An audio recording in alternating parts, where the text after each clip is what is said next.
So, welcome back to this channel. It's your girl Liv. We got seltzer and we got whiskey that I just tried.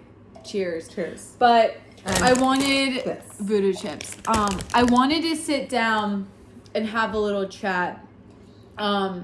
Because there is an excerpt that came out on how New York is dead. Jerry Seinfeld then came out with another article on how indeed New York is not dead. I will link his excerpt in the description below. But I wanted to sit down and talk about, like, is New York really dead? Is it not?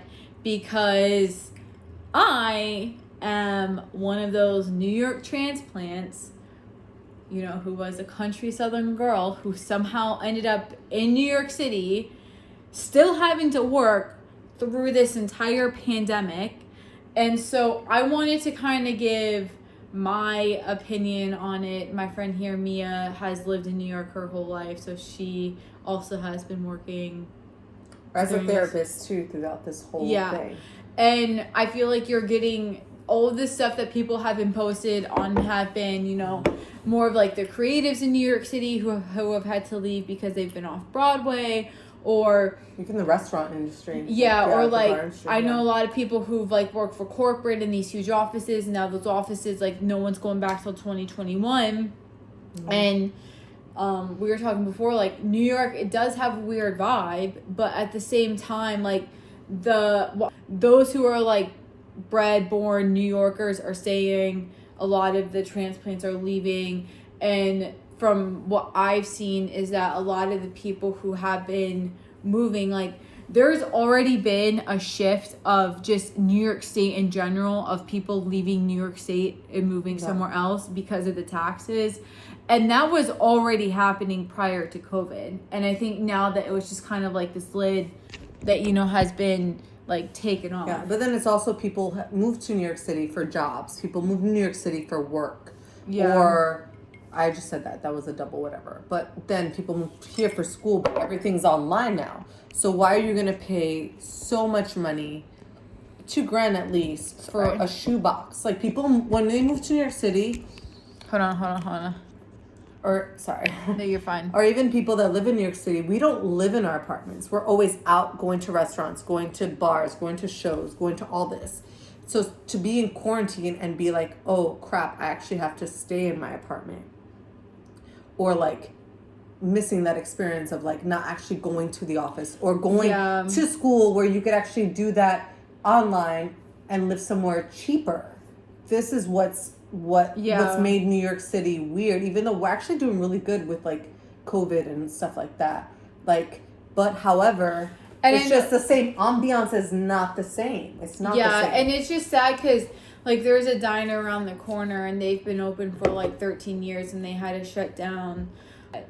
There's been a lot more stuff, I think, done from our officials on a state level than on a local level. And I think because we were hit like the hardest in the beginning, everyone's just kind of, I don't want to say people were being too precautious, but I think what should have, because we didn't close things down sooner, things are staying shut longer. But I'm kind of hoping it becomes like Europe, where, you know, like, things close for a bit and then we're able to reopen up everything. Yeah.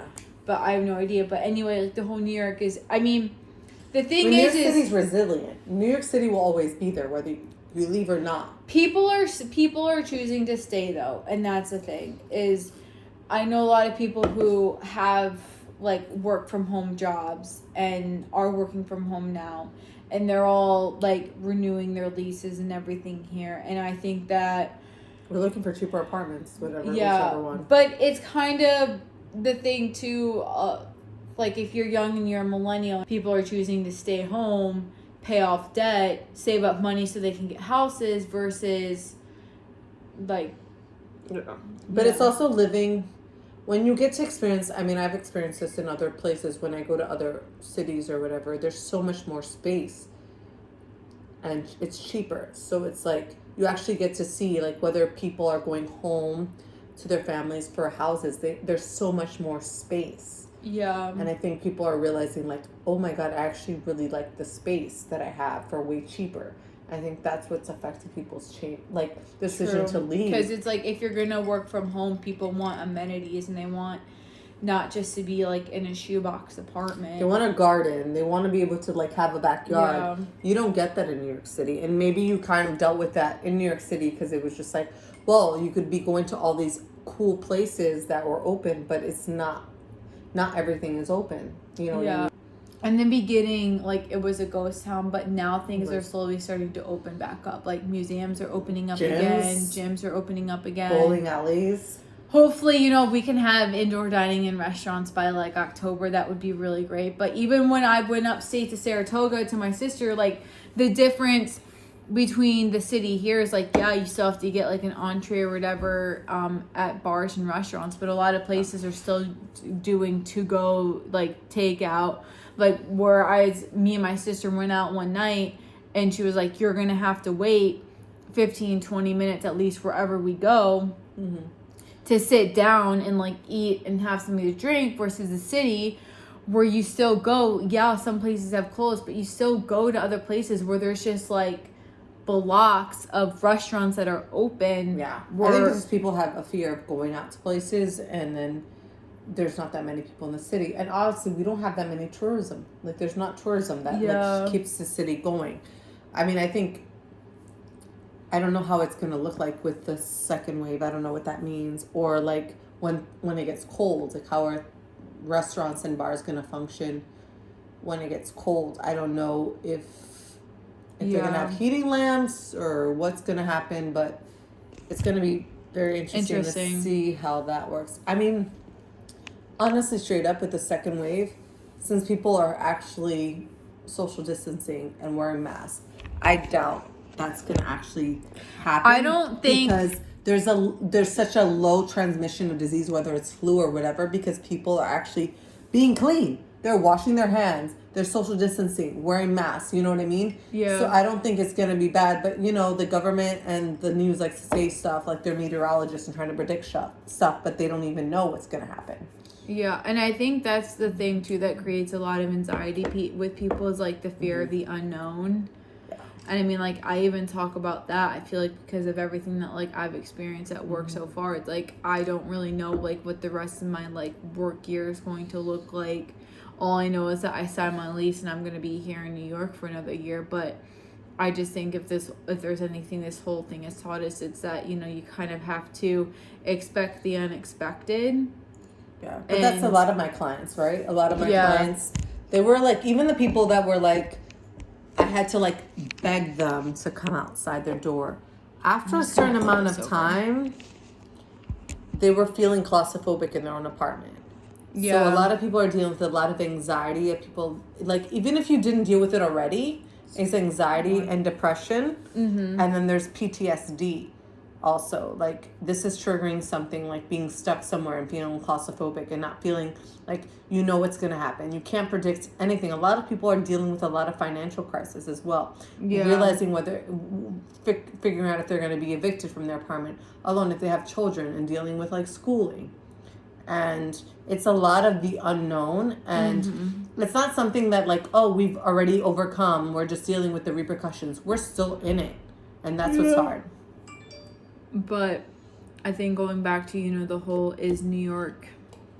I mean, New York will never be dead. New York is New York. Yeah, and it's the whole, like, I was talking to my roommate. I've had, like, multiple discussions with my roommates who, you know, are from Florida, are from California. And, I mean, even they talk about it there. It's like they came to New York because even though, like, they could have stayed home, there's still more opportunity and potential for them here than there is back home. They're like, yeah, I can be back home. They're like, but the only thing that there is to do really is, like, to go to the beaches and hang out. And they're like, that, it gets old after a while. Well, now you don't have the unemployment benefits that you have because our government has taken forever to decide on that and stimulus check. So it's like you don't have that much income anymore to be able to afford that. To what? To be able to afford wherever you're doing. Like, you don't have the extra $600 a week. You know what I mean? So, like, people have to figure stuff out. People are stressing over that. I mean, that's what I'm dealing now with clients. They're dealing with, like, back rent, and they're dealing with having to choose even through this whole pandemic, like, do I pay bills or do I pay rent?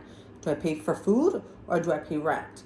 And there's been good like relief programs for people who need to pay. Obviously, if they're on Social Security, there's a steady income. But people who are still unemployed, you're not going to get the one-shot deal, which is provided by Human Resource Administration on paying that back rent, because you still don't have a job securing that you're going to pay moving forward. So it's a lot of financial uncertainty, even with families and dealing with COVID and how that looks like. COVID hasn't manifested the same way with every single person. People have to deal with heart, like lung issues. It's a whole bunch of stuff that I don't think, not just medically are we prepared for it, but also like mentally. I had COVID and it was kind of a hot mess, and having my job kind of deal with that was also a mess. But it's not something to take lightly, and it had family have people pass away and you can't even go to their funeral, all that stuff. Like, and it's that's a lot. The thing is like, we go to a big church, and I can't tell you the amount of like group chat messages and texts that I've gotten to from people saying like, oh, my grandma had cancer, she got COVID, now she passed away. Oh, like our family friend who's my age like has passed away from COVID. And I've like just stopped counting the amount of people who I've known or who I've talked to who've lost a loved one to this thing. And like, knock on wood, thankfully, like my family and everyone has been safe during all of this. But it's been tough, and I've been physically going to work during this whole, like, I've been working pretty much almost through this whole pandemic, and like I've experienced seen like we can't have a funeral because of this, or can't visit people at the hospital. And it's been a lot too. And like, now that everything's happening, and like we are in a recession, like you have to see all the crime rate and everything that's going up, and it's starting to get better but also not. So I'm in a field where, even though I'm in like customer service, like I deal with the aftermath of anytime there's like a natural disaster, like we had the tropical storm in a couple weeks, COVID, like shootings and everything like that. Harlem, there's tons of shootings. My client just like literally, there was a shooting outside of her apartment, and her neighbor pushed her down. Like, the rating of shootings in New York City has gone up as far as crime is concerned, because the disparity of like not only just mental illness but the uncertainty of what's going to happen, and it's exposed a lot of like our confidence in the government. And even with this last like police brutality incident that was shown, it's just a lot for people to process, and it doesn't help us feel more calm or secure about the future or anything that's happening. Even if it doesn't affect us directly, it's still a thing that's happening. I just think though that watching the news, or like just watching any of that stuff, because even social media, like, it could actually create kind of trauma rewatching stuff that's happening. And even the news is very anxiety provoking, very dramatic with everything. I think it's okay to be aware of like the updates in your state of what's happening, what's being done. But as far as watching the news every 5 seconds, no. That's creating more anxiety, and that's creating like, even they're not even providing correct or truthful information. And that kind of, I read like Brave New Worlds and all that stuff, how like media kind of controls how people think, and it's just really sad to physically see how the news tries to narrate this sense of hysteria and anxiety and depression, when they should be actually beacons of light and hope in the midst of this, providing accurate information. But they're not providing accurate information. No, they have like it's all like really bold letters of this COVID or this like just pandemic, and it's not really helping our psyche. And then I'm, as a provider, stuck dealing with this. So what are you gonna do? Yeah. Yeah. So there's my excerpt on is New Yorker dead or not. We're still alive, guys. New York is never going to be dead. It's New York. Don't listen to everything that the media tells you. Yeah. All right, with that, peace, love, blessings, y'all. Remember that you got this. Bye.